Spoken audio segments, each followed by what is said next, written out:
what drummers get wrong about playing drum solos. Sounds pretty clickbaity, right? Like 99% of drummers make this same mistake. But hear me out, and I know you'll find this video valuable. Because it's about something I discovered recently I was getting wrong when it came to playing solos or just feeling comfortable playing in public. First though, let's listen to me play a little at a recent drum clinic in Barcelona.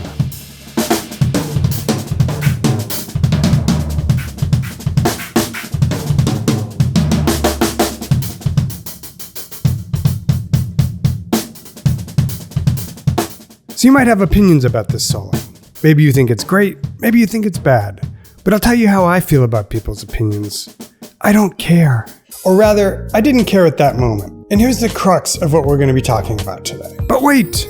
Don't you still want to sound good? What if you make a mistake or sound sloppy? Well, we'll talk about it today. And we're going to introduce something I call the balance beam. Stay tuned.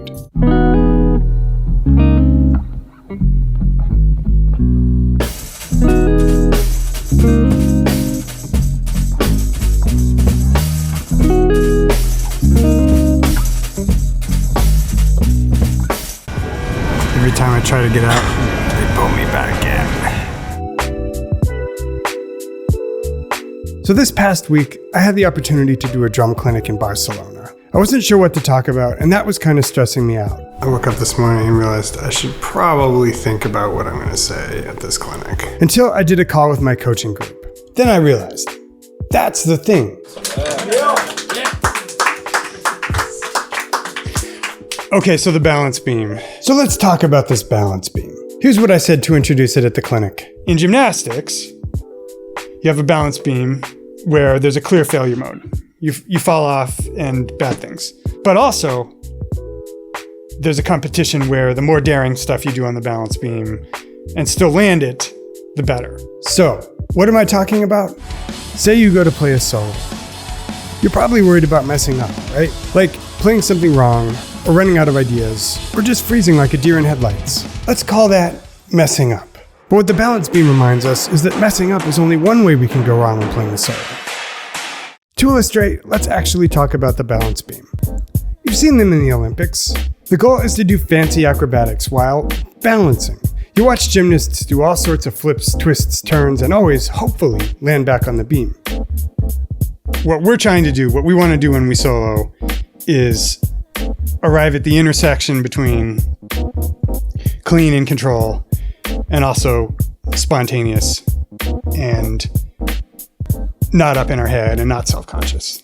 So you know one way the balance beam can go wrong. Failing, right?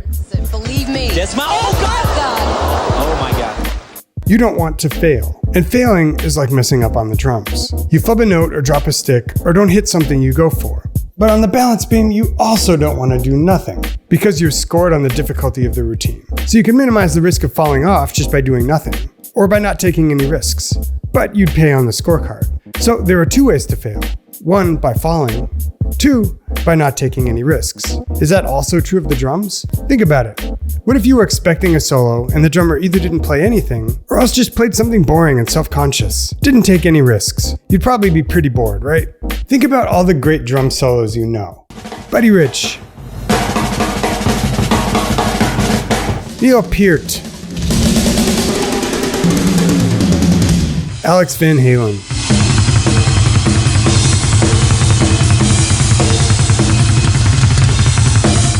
Travis Barker.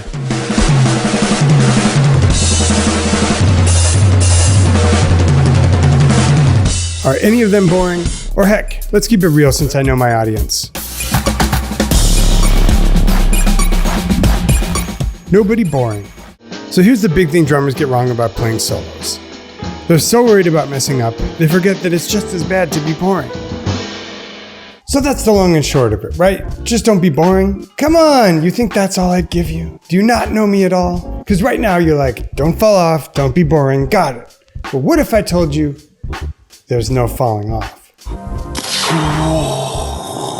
In gymnastics, if you attempt a backflip on a balance beam and land on your neck, it can cause crippling injuries.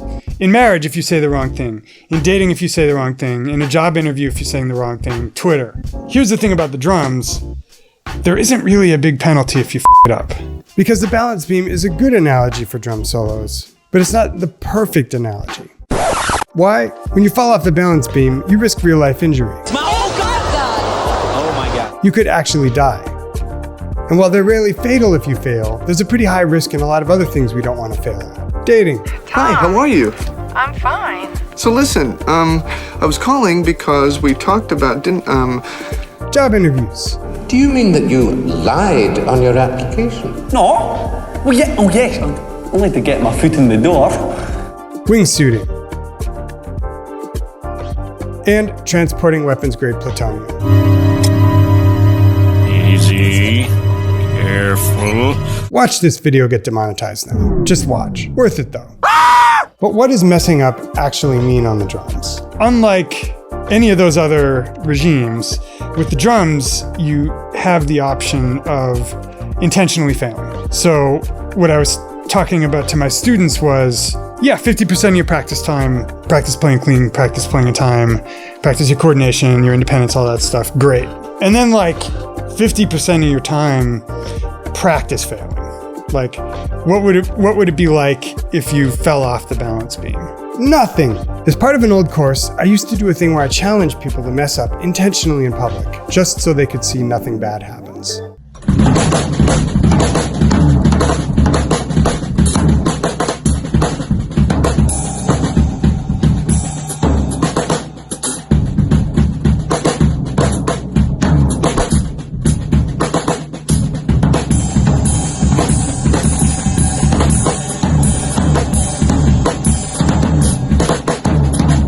Some of my favorite drummers to watch are drummers who go for it and occasionally mess up.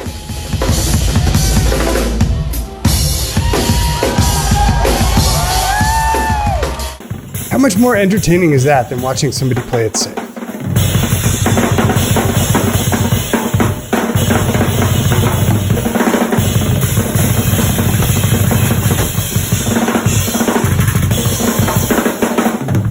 But here's the second part of what most drummers get wrong about solos. They think messing up is bad, or even that it exists. But messing up disappears as soon as we look for it, like the sense of self in meditating. This sense of subject-object division in consciousness is illusory and vulnerable to investigation. Or your hiccups. Once somebody bets you $20 you can't hiccup before he counts to 10. Try it sometime. What would messing up look like if you were truly going for it? This?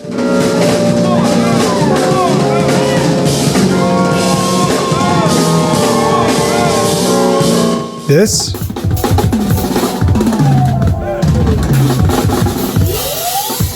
Those both look like pretty entertaining drum solos to me.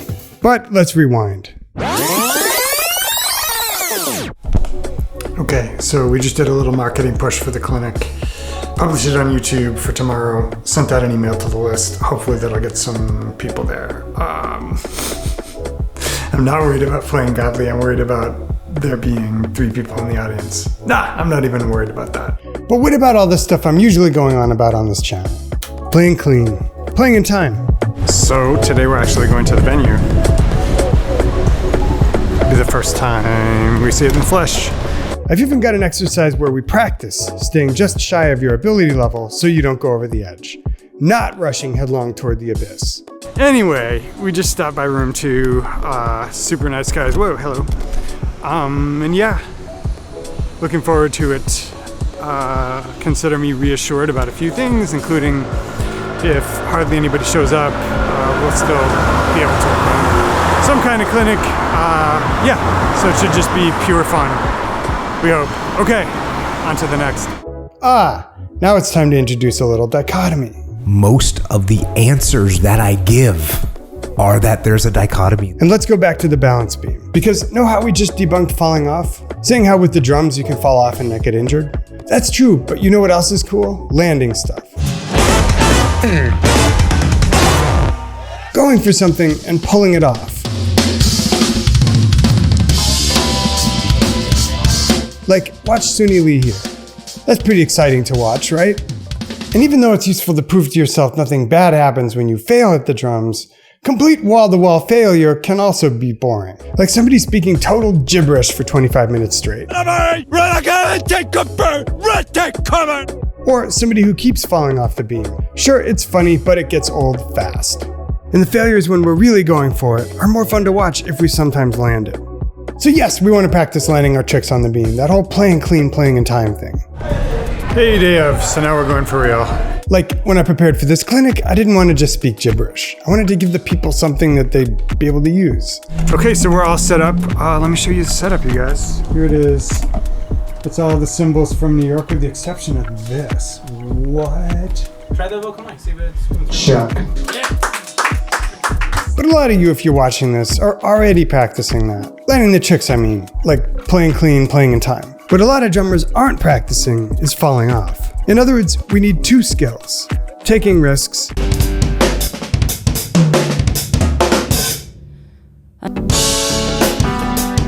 and staying on the beam. But a lot of drummers are only practicing staying on the beam.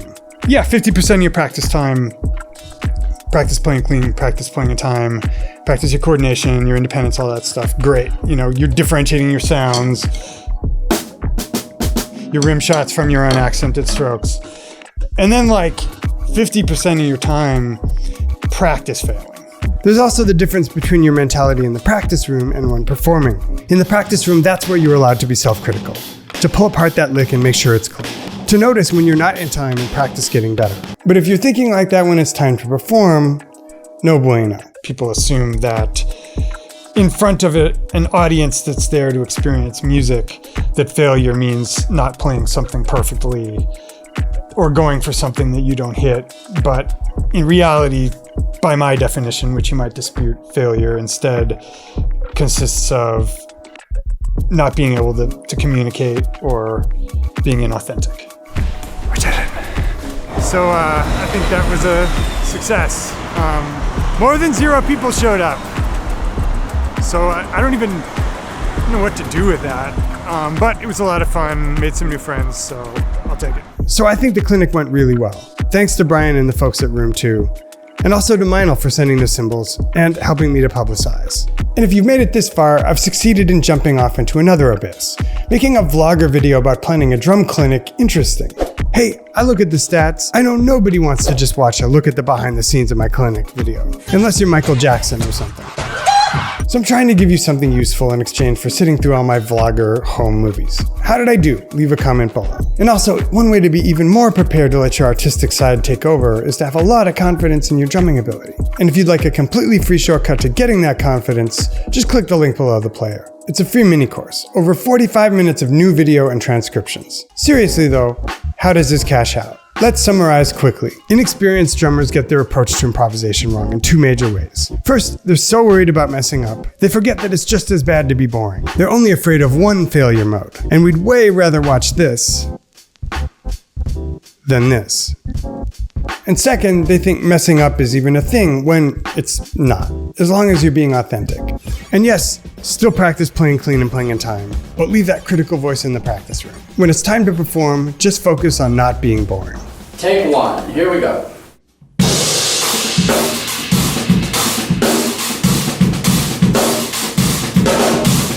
Anyway, hope you guys enjoyed this one. And once again, if you want to increase your confidence in your playing so that you're able to let go when you're on stage, I've got my free 3-video mini course to help you do that. Just click the link below the player. Even if it sucks, it's free, but it's amazing. Dudes, always enjoy these. Hope you enjoyed this one too. If you have any thoughts, leave a comment below. And I'll see you again next time in another Lesson of the Week.